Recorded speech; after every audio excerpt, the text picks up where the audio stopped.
And then to bump into the man and, you know, with his, I said, what you got under your arm, man? You know, and it's a Muddy Waters, the best of Muddy Waters, and Rockin' at the Hops by Chuck Berry.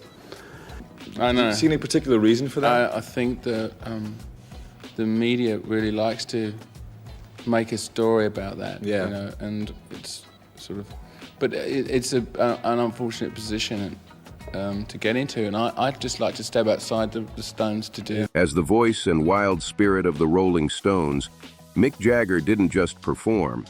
He defined what it meant to be a frontman. His style, his moves, that untouchable attitude, Jagger set the standard for every rock star that came after him. People always pictured him as too cool, too legendary to hold grudges. But surprise, even Mick had someone who got under his skin so bad it turned into straight-up hate. There was one singer who didn't just annoy him, he pushed him to the edge. Fans couldn't believe it when they found out how deep the tension ran. Was it a personal feud, or was it a full-blown war for the spotlight? The truth will shock you. Number 1 on Jagger's secret hate list, Steven Tyler, the imitator who accidentally turned into Mick's mirror image. If we're talking about the one rock star who drove Jagger crazy, it's definitely Tyler. Nobody, and I mean nobody, rubbed Mick the wrong way like him. The irony? Most fans thought the similarities between them were funny, even endearing. But behind closed doors, Mick was fuming. Back in the mid-70s, when Aerosmith started blowing up, the press couldn't stop asking the same irritating question. Does Steven Tyler remind you of yourself? That question burned him. People close to the Stones swear Mick would roll his eyes and mutter, "Remind me? He's practically auditioning to be me." That one line says it all. Jagger didn't see a fellow rock god. He saw a copy. The tension between Mick Jagger and Steven Tyler didn't just simmer. To do these different things, and after 23 years of doing with the Stones, I think I've earned the right to be able to do anything I want, and I like to work with the Stones again, and I hope we're just going to do some more work. But I want also to do other things and do what you want to do. Do what I want to do as well. I can understand. It exploded one unforgettable night in 1976 at a wild New York industry party. Tyler strutted in, loud and flashy, draped in scarves, gripping a mic stand just like Mick's signature one. The whole Jagger package on full display. When he spotted Mick across the room, he rushed over, full of confidence, ready to greet him like they were long-lost brothers. But Mick, he wasn't having it. No smile, no handshake, not even a fake grin. Instead, Jagger leaned in close, eyes cold, and whispered, "You're not inspired by me, Steven. You're copying me." Boom! Tyler froze on the spot. People nearby swear the room went dead silent, like every beat just stopped. From that moment, it was war. When Aerosmith hit national TV in 1977, Mick reportedly sat there, arms crossed, already irritated before the first chorus even started.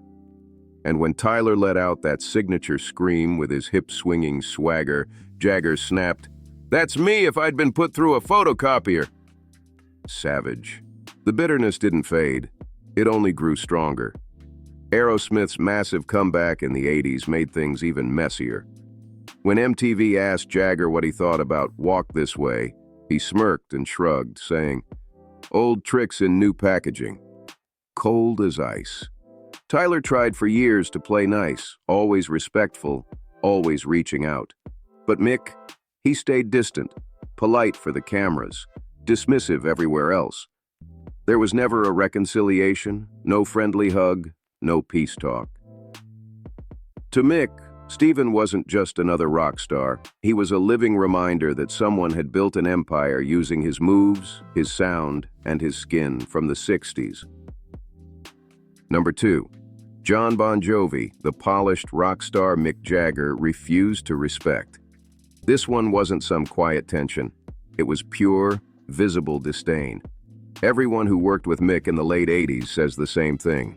Whenever Bon Jovi's name popped up, Jagger's reaction was instant. The eye roll, the smug smirk, that irritated shake of the head. It was automatic, like muscle memory. Everything about John seemed to bother him. The blow-dried hair, the shiny choruses, those squeaky clean hooks, that picture-perfect smile plastered on every magazine cover. It all screamed too polished for Mick's taste. But what drove him crazy? The world loved it. Stadiums were roaring, radios played "Livin' on a Prayer" non-stop, and magazines were crowning Bon Jovi as the new face of American rock.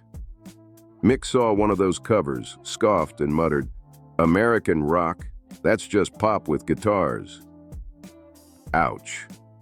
The real clash came in 1989, backstage at the MTV Video Music Awards. Bon Jovi, full of confidence, walked right up to Jagger, expecting respect, maybe even a bit of admiration. "Great to finally meet you," John said with a grin. But Mick, he barely looked at him, gave him that cold, distant stare like he was sizing up a store mannequin. A flicker of mild interest in the hair, sure, but that was it. Bon Jovi walked off, still smiling, probably thinking it went fine. But the second he was out of earshot, Mick turned to Ronnie Wood and said loud enough for people nearby to hear, "Didn't realize rock stars came pre-packaged. Brutal." That moment sealed it. In Mick's eyes, Bon Jovi wasn't the future of rock. He was the commercial version of everything Jagger had spent decades rebelling against. That savage line from Mick, "Didn't realize rock stars came pre-packaged," didn't just sting, it echoed across the industry. Everyone heard it, and Bon Jovi definitely got word. A month later, during early planning meetings for the Rolling Stones' Steel Wheels comeback, things got tense again. Someone casually joked that the Stones should pull a Bon Jovi move to reel in younger fans. Mick didn't laugh. He slammed the folder shut and snapped, "I'd rather quit than sound like that." The room went silent. That one outburst shut down any chance of peace between them. Whatever slim hope of friendship existed was gone for good. Then came Mick's interview with Q magazine, where he didn't even try to hide his disdain. When asked about Bon Jovi's success, he sneered, "That's greeting card rock, sweet messages, simple riffs." Ruthless. Years passed, but that icy energy never melted. Fast forward to 2013. Clive Davis' legendary pre-Grammy party. Both men were there, same ballroom, same night, yet worlds apart. People noticed they stayed on opposite sides of the room. No handshake, no nod, nothing. The silence between them said it all. To Mick, John Bon Jovi was never a real threat, just a symbol of everything he hated about commercialized rock. Too neat, too safe, too shiny. In Jagger's eyes, Bon Jovi wasn't carrying the spirit of rock. He was polishing it for the boardroom. Number 3, Robert Plant, the rival frontman Jagger never forgave. What really pushed Mick and Plant into one of rock's most uncomfortable ego wars? Simple. Jagger couldn't stand the idea of another frontman outshining him. And Robert Plant wasn't just a rival. He was a challenge. He threatened something deeply personal, Mick's crown as the greatest frontman alive. In the early 70s, Plant's rise was fast, and it shook Jagger's confidence like nothing else. Picture this. Triton Studios, 1971. Robert Plant had just nailed an insane vocal take in the next room, the kind that makes walls shake.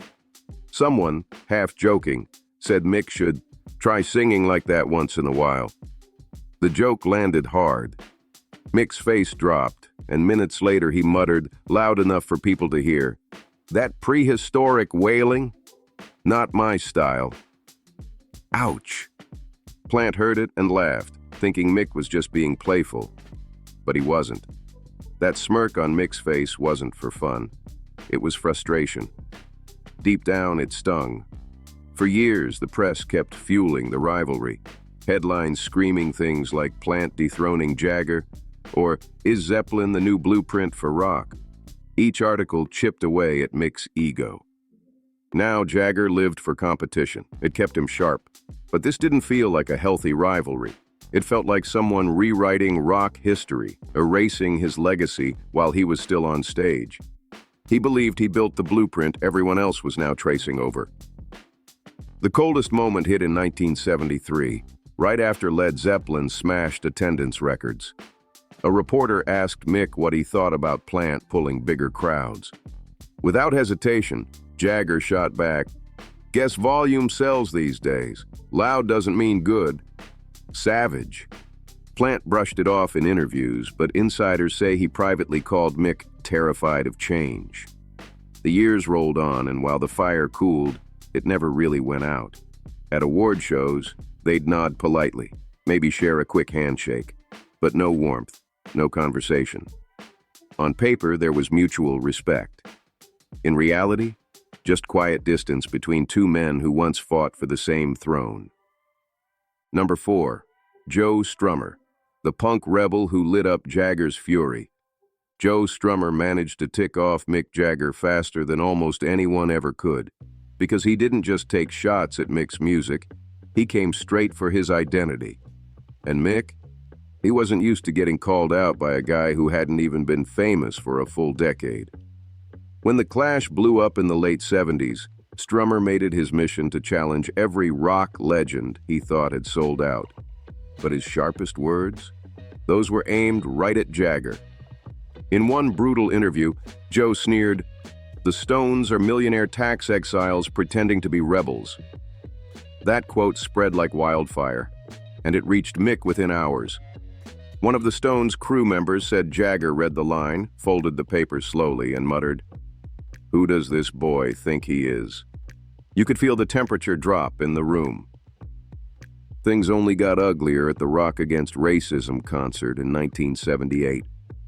Strummer spotted Mick backstage and decided to walk over, not to apologize, but to introduce himself. Big mistake. Mick looked him up and down with that cold, dismissive glare and said, "Come talk when you've had a hit in America," before walking away. Witnesses say Strummer clenched his jaw so hard he could barely talk for the rest of the night.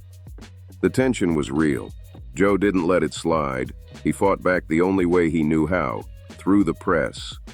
From 1977 to 1979, he tore into the Stones in interviews, calling them old men playing at revolution and rock aristocracy. Every quote hit Mick like a punch, and he read every single one.